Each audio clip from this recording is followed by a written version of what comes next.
back to another episode of the Jenn Commandments podcast. I am your host, Jenn Wien.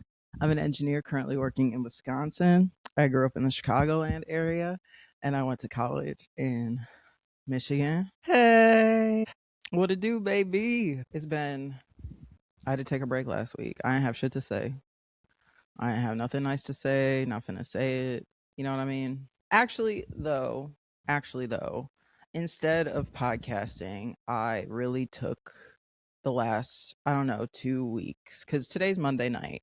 I don't know if I'll be able to like edit and get it up by 5 a.m. tomorrow morning because now that I add the intro music, I do it in iMovie, not iMovie. What the fuck is it might be iMovie actually. And it takes like, I don't know, fucking like 30 minutes to export. It takes like 30 minutes to upload on YouTube. It's just a lot. So I don't know if it's gonna happen. But I'm gonna try to make it I'm gonna try to make it happen. The last couple weeks, the last couple weekends, I've really been trying to focus on the things that make me happy and myself and existing outside of work because during my bout of seasonal depression, being really stressed at work for a number of reasons that have to do with like, I don't know, personal and professional things. I lost like 15 pounds and trigger warning, talking about weight. I just like couldn't get myself to eat. And it's not like I was exercising. Like I literally would wake up, take a shower, go straight to my work desk, and like then I would take Dante outside after work, and then I would go straight to my bed. It's not like I was exerting my body to cause for like a big caloric deficit. Do you know what I mean? Like that's just I hate that how much stress affects my body and my like nervous system in that it literally tricks it like it, and I've done that since high school. Like I have gotten so anxious and it's almost always like guy related, which is so I don't know if that has to do with the idea that like I don't know if it's deeply rooted that it's like I don't know, I need to look a certain way. And if I don't know, I don't know. I watched this video about how, see, I've never seen Euphoria. That when it came out, I was like, actually, that sounds like it would be way too triggering for me to watch. I was like, actually, that sounds like my worst nightmare is to like relive the really traumatic parts of high school. I think I'm good on that, you know? However, I did watch a video about how Maddie and Cassie are sort of the different sides of the same coin. Like they are mirrors of what happens when you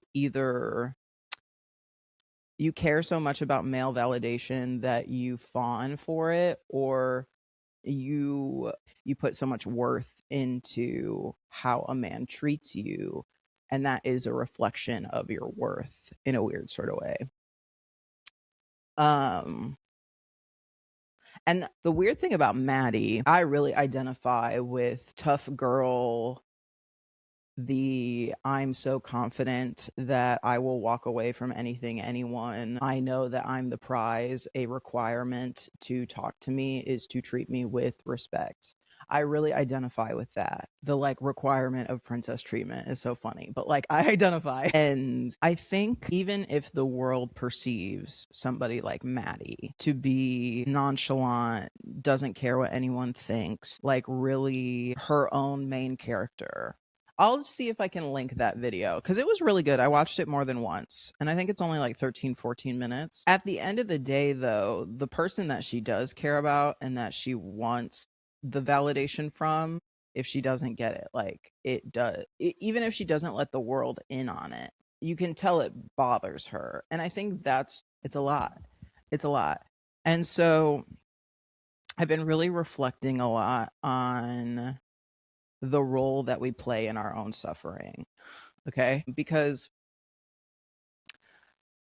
a part of being an accountable adult and an accountable human being, you don't just have to be an adult. A part of being like that is understanding that you are an active participant in every dynamic that you're a part of, right? Like, if you don't like something about the relationship with whomever, you help create that dynamic, right? I didn't mean to just like get right into it because I do have some other shit I wanted to talk about. But like maybe that's not as important right now. But I've been thinking about that shit a lot because at some point we really got to start to look at ourselves and be like, damn, you know? And so I came up with like a couple questions to ask yourself, like, because like for me, we talked a little bit about how I'm going through a life change, like not life change, but I'm going through some things personally right now. And I'm really trying to bridge some gaps that I don't know, that I was willingly burning before. Like I don't give a fuck about no bridge, and like talking to my mom, like going to visit her. I don't know, identifying the patterns in my life that have repeated and then being like, okay, how am I the active participant in that? And what about me? And what about the way that I approach certain things breed the same results over and over again? And it sucks. Quite frankly, doing inner work, doing fucking self reflection, and I don't know, shadow work, I guess, in a weird sort of way. That shit's whack. Speaking of shadow work, bro, speaking of the last 2 weekends where I sort of just took care of myself, I saged the fuck out of my house, bro. And immediately I felt better. I hate how spiritually attuned I am because like I will sage the house and I'll feel better. Like instantly. As I was doing it, I felt the energy cleaning. It's like I felt all the negativity that I had felt and like really been deep in the last 3-ish months or so, like I cleansed that bitch. I deep cleaned my house. Like I really took some time to cleanse myself of what I had been going through the last few months. And it sucks the because I wasn't as like healed and whatever. Like I'm still working through a lot of stuff and I'm trying to be better in a lot of ways. But with that, I think comes new opportunities to trigger you. Like, I don't know, you cannot heal completely until you're out there doing exposure therapy, And unfortunately, when you're out there doing exposure therapy, you're gonna act in triggered ways sometimes because bitch, you're exposed. And so like sometimes you act in ways that you don't want to act. And all you can really do is like improve moving forward. And there are people who deserve the way you be acting when you're in that state. That's not to say that like sometimes I didn't step out of turn and be a little proud of myself afterwards. There's only so much that you can be internally provoked. And provoked isn't the right word either cuz like that's such a abuser being like you provoked me. Like I don't mean it like that of like and I don't when and if I ever take accountability to the people I need to take accountability for, I really try not to include any sort of like caveat like that where it's like, well, you provoked me. I was like, well, you're not really apologizing right now, are you? But I had been stretching some muscles and like, trying to work on some things. Instead, found myself in similar positions that I'm used to being in. And so that's what I mean in that we're going to talk about like the role that we play in our own suffering. For me, it's overextending. For me, it's filling emotional gaps I think there's a part of me that really, really values stoicism because I am so not those things, right? Like I am very emotional. I'll fly off the handle. I'm working on it, but like I will fly off the handle though. And I'm actively trying to not as much, but like given the right set of circumstances, that's gonna happen for sure. But like finding yourself in the same positions over and over again where you feel like you have to fly off the handle in order to be heard in a space, that's a lot. And so what I want to talk about today is like you cannot control how somebody treats you, right? You can't control whether or not they show up for you. You can't control whether or not they give a fuck about you. Like, you cannot, what you can control is like your actions around another person. Okay. So, how I want to sort of like alter how I approach friendship, a partnership, companionship in any sort of way is one, like the first question when something like that ends, when I go through, because like I still talk about friend breakups that I've had with my best friends and like we'll cry about them. And I really struggle to move on from if I really trust you in any sort of capacity, like because trusting is so, we've talked about this, because trusting is so hard for me. It's not something that I easily let go of, right? It's like, I think more than anything, I want to be, I don't know if it comes from ego or not, where I want to be right about the person. And so, like, there's a part of me that won't let go of the fact that I was wrong to trust that. And maybe I wasn't, like, maybe I wasn't, maybe life is just messy and hard and like circumstances change and therefore life paths change, you know? And that's just like life. But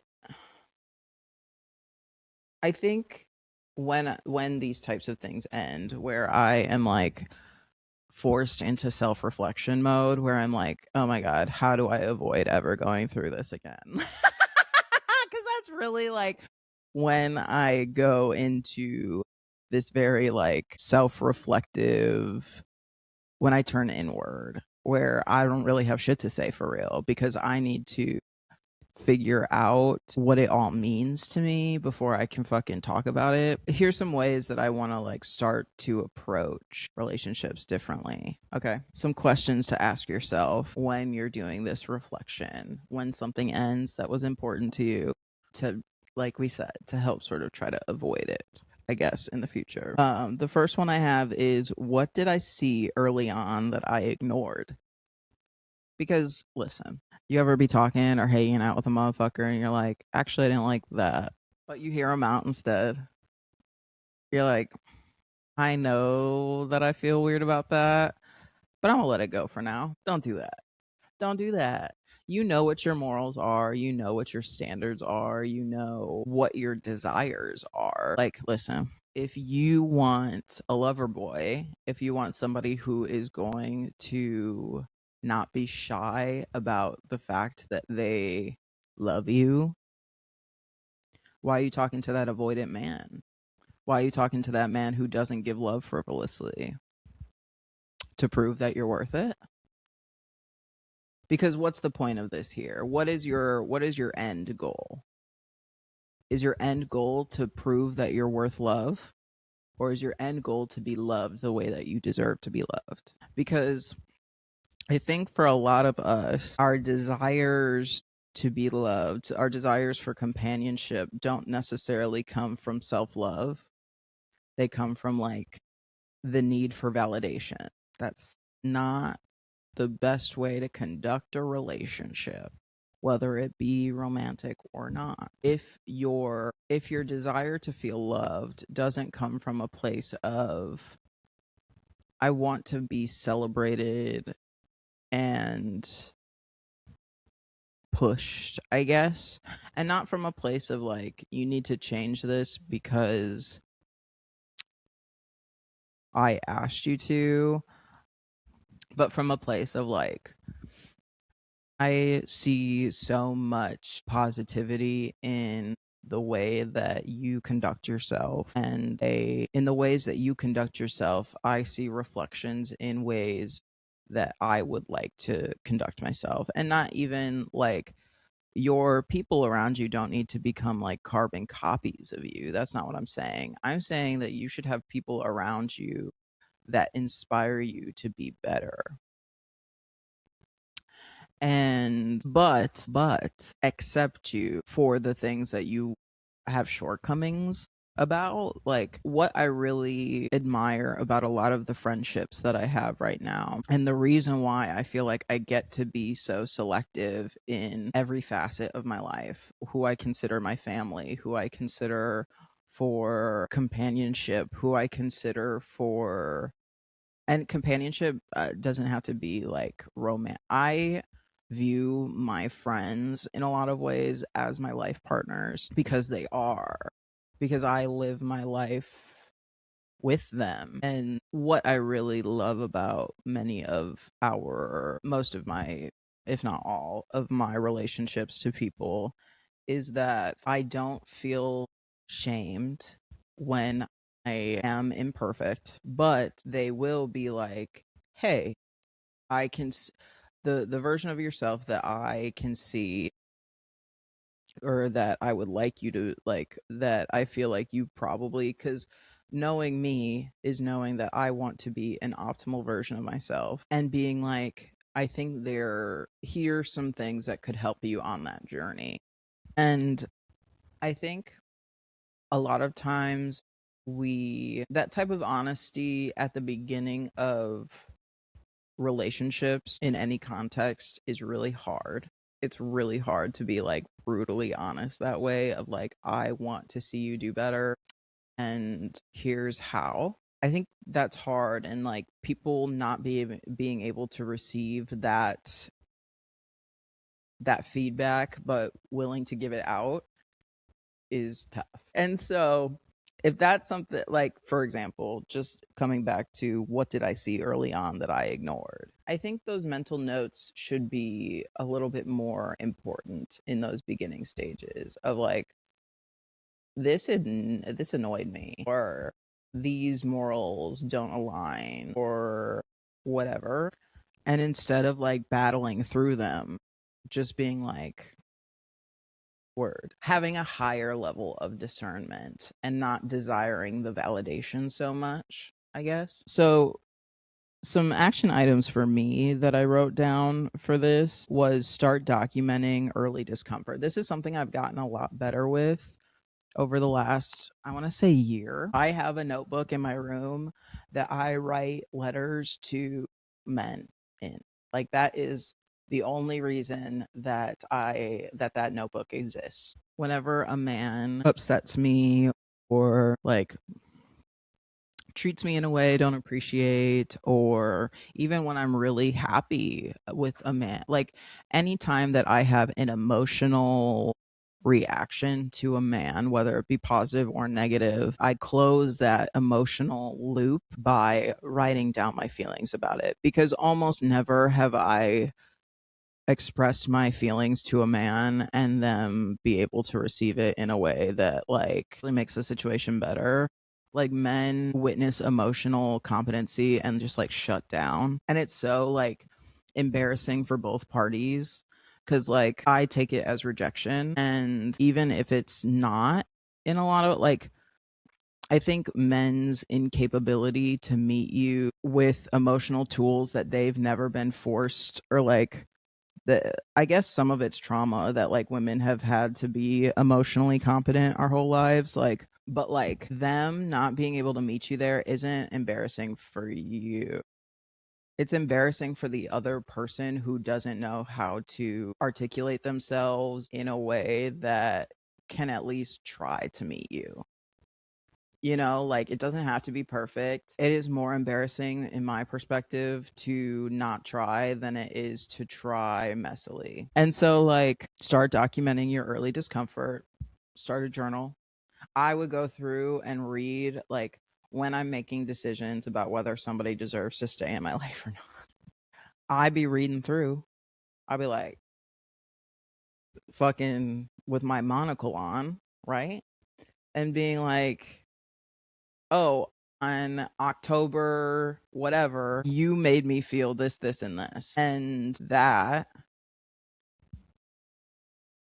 I stopped feeling that way since then, realistically.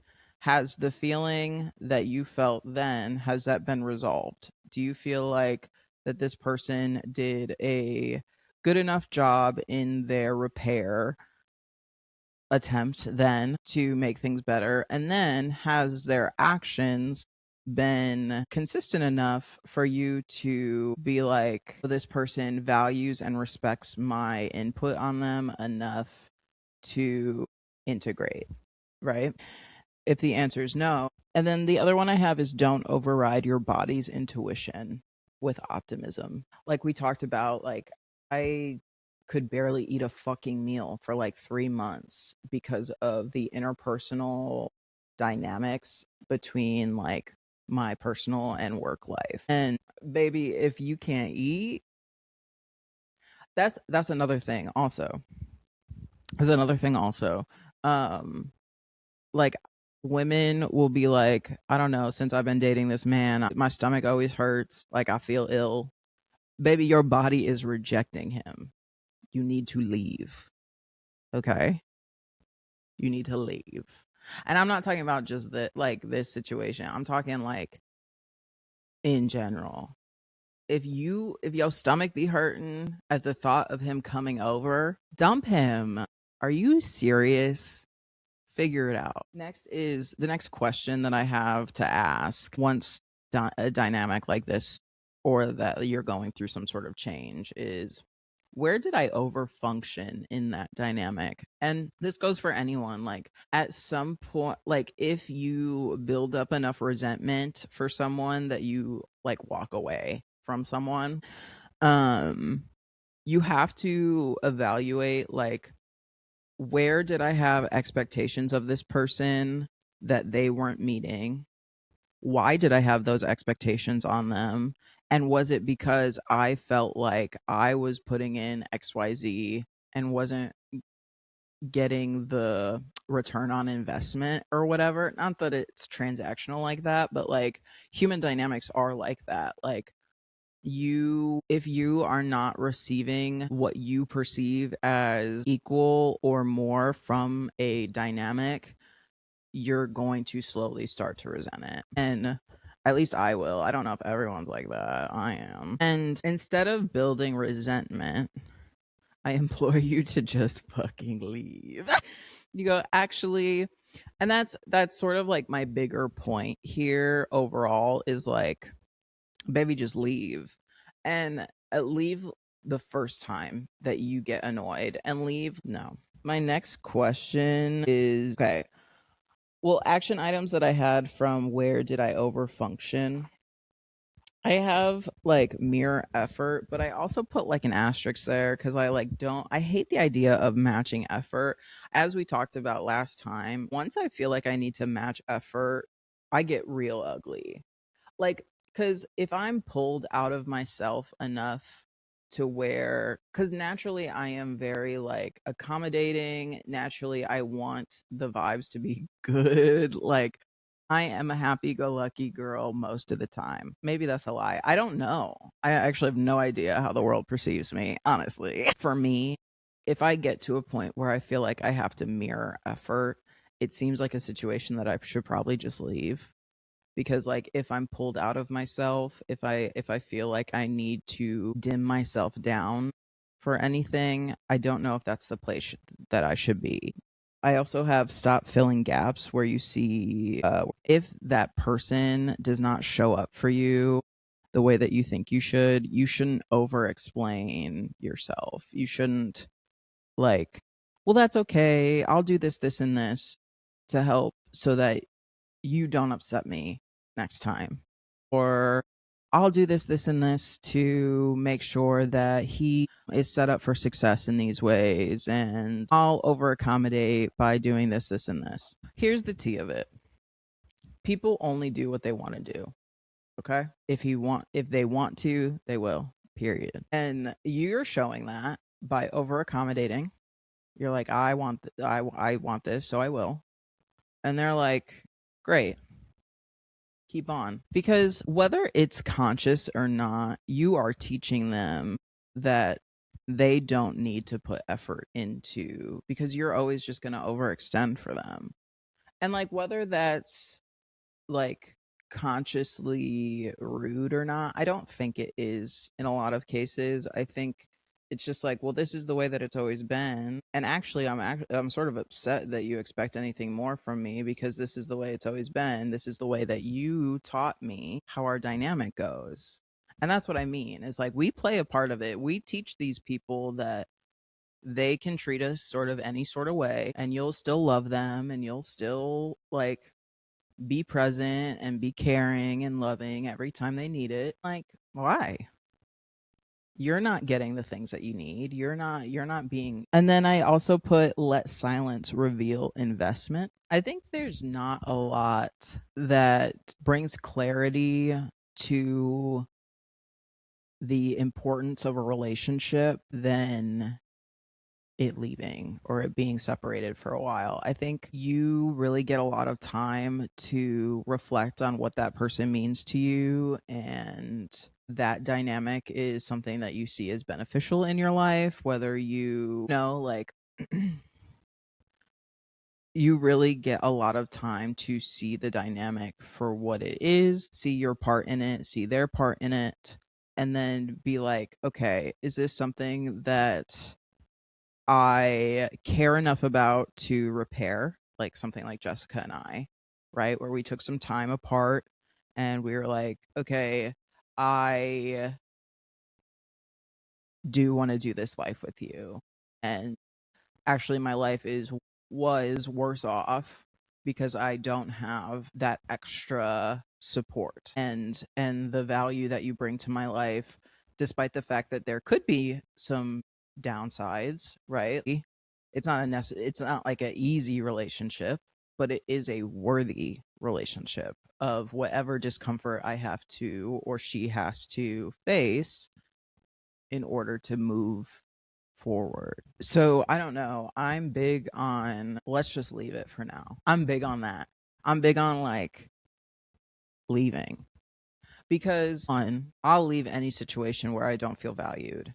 I think that's something that my mom taught me. My mom has left every dynamic that has ever negatively impacted her long term. And I grew up with that as a role model. And that is the thing that I am probably most proud of her about. Is it is especially a woman who grew up during that time period.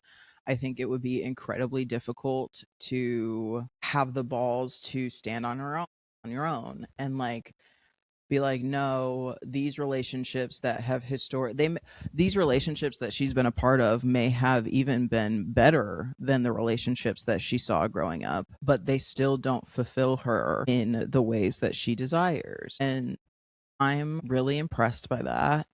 And I just could never not be that, because I've had great role models of, if I would just rather restart a million times than ever sit in a dynamic that makes one or both parties unhappy. And even if we come back to the dynamic, it does have to be different. And we keep learning one another, and that's okay. Like, I know that some people really view conflict as a inherently negative thing, and I totally get why. But like, I don't know, bro, sometimes you just need to leave me the fuck alone for a couple years. And maybe that makes me maybe that makes me a hard person to love. But you need to understand that, like, we both need to understand that our lives can exist without each other. One, but I would like to make the decision to come back because I enjoy the presence in my life. If there ever is like a return of a sort of dynamic, like, that is the only circumstance that I'm willing to rekindle, is like, no, this dynamic is not going to be the same as it once was. There has to be mutual respect. and there has to be like mutual openness to working on it, you know? And then the last question I had was, what boundary did I delay? Because a lot of problems I think can be avoided with like good boundaries of like, actually no, you don't talk to me like that, or um I don't know, just like not asking identifying questions. I think we really, like we talked about before earlier, of like, because a lot of us want love to validate that we're worthy, opposed to want love because we want to be treated well by another person and like be their companion. We have this, I don't know, it feels like we'll deal with more just to continue the relationship, opposed to talking about the things that we need in order for things to progress. Cuz like, so that's something that I want to work on personally. I We had discussed a little during like the breakup episode of like, well, if you discuss your needs, then um you're not letting the other party like make the decision, but like maybe them making the decision to do it because they know it's important to you is okay. I don't think it's okay for like everything, but like certain things, I think that's fine. I don't know, there are just certain like moral and like, yeah, I guess like moral compass things where I'm like, I don't know, if you don't see the value in this, like we don't have aligning values. You have to really figure out what your non-negotiables are and really stand on them. We've talked about that a lot over the years of like damn near having a list of what your dream friends, your dream companion, your dream whatever is, and really staying firm in those things of like, I want a community for myself that holds these values. And like we can have some different values, but like there are some very core things where you have to align. For me, like being open, because like I don't know, even if I'm not open to criticism in a moment where I'll be sassy about it in a moment, I may come back in like a week or two and be like, I see the value in that and I'll work on it.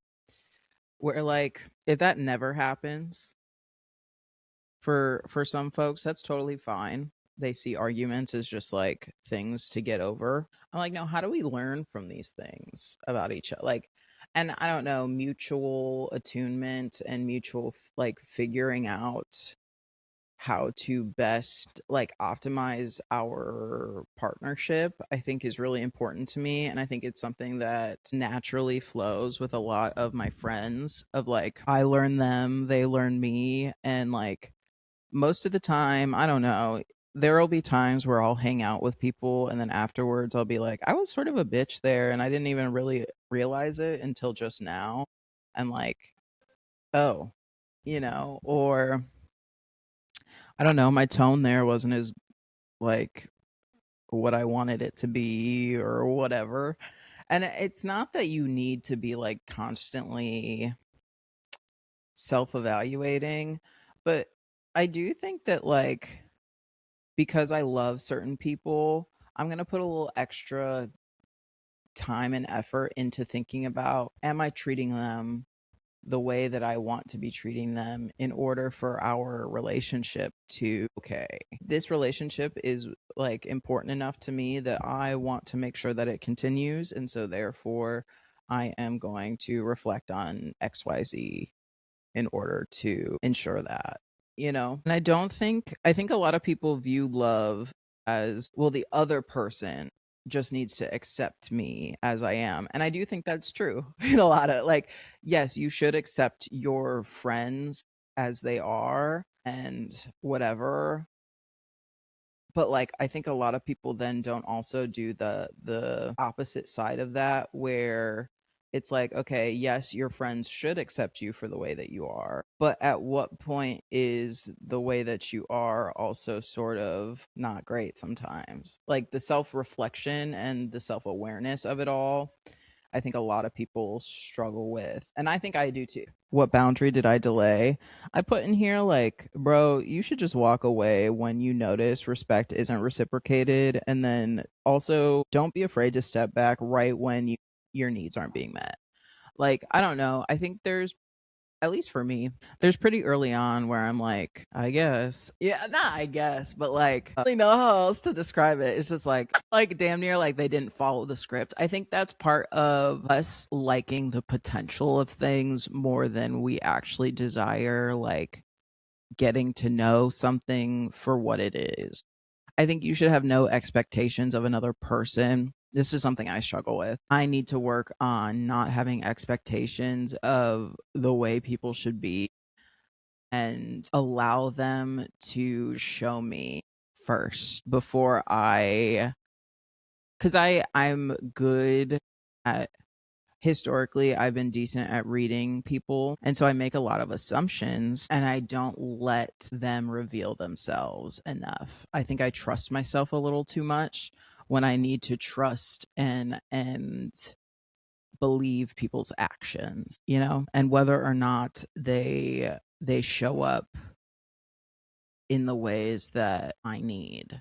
And if they don't, that's okay. And if it's somebody that you feel seriously enough about where you want to express your needs, I feel you should. Whether or not they meet you there is a whole other thing, you know? Um, I could tell y'all, like, you should listen to Baby Keem's new album. It's so good. Or, like, yeah, it's pretty good. It's pretty good. It's not like Chromacopia. I like good, but it's a good album. I'm happy with it. I've been listening to it a lot. I My favorites right now are Sex Appeal. It's just really fun to dance to, and then I really like the freestyle. I am a freestyle queen though. Like if there's a freestyle on an album, that almost always is my favorite because they be going hard. That I think I'm always so impressed too. I'm like, how did you come up with that? I just could never, off the top of my head, off the dome, come up with like raps, have the vocabulary enough to know that like this rap or like this rhymes with this, like have the foresight. I just could never. My brain actually hurts just thinking about it. Also, because we've been doing like positive life changes, I've stepped away from drinking white monsters. I'm gonna try, like it can be a treat here and there, but I was in a bad place with caffeine. Like and like I think it could have contributed to like my anger or what, I don't know. I just think it was making me really a lot. I switched to V8 Energy. I had seen on Reddit that other people were doing it, and I was like, damn. Because listen, I don't want to have heart problems. I already got brain problems. I don't want heart problems too. So, I don't know. I It can still be a treat once in a while, but like we not drinking one or two white monsters every fucking day, bro. Like that's crazy. So yeah, I don't know. I'm drinking fucking V8 energy instead. Stupid. But I think it's gonna be better for me long term. So we making positive changes. Gang gang. Fuck. Yeah. Is there anything else? Y'all. It was fucking Pokemon Day. It was Pokemon Day, bitch. It was fucking February 22nd. And I have since I was a kid. I had the biggest crush on Ash. My God, I love Pokemon. Chikorita is my favorite. I got a little plushie of her. I don't know if you can see her in the background. There she is. I got a little plushie for Pokemon Day, and I don't know. I just needed it. As soon as I got it, I gave her a little kiss. I said, "Mwah." I just like, I don't know. She's been my favorite since I was little. I think green was always one of my favorite colors. I was just scared that it was like a boy color when I was younger. Cause I was already, well, it was weird because I was both super girly, but then also just like athletic. And those don't usually go together to a lot of people. And so I was like wearing skirts and like, I don't know, kicking ass during recess, you know? So I felt a lot of weird feelings about whether I was too girly or whether I was too masculine from like a very young age. I've always had these sort of identity issues. So yeah, Chikorita's my favorite, bro. That's all I got for now. I love y'all very much. I hope you're doing well. I hope you're taking care of yourself. And I hope that you're prioritizing yourself in your relationships to people because you are your priority at the end of the day. And that's all you can really do.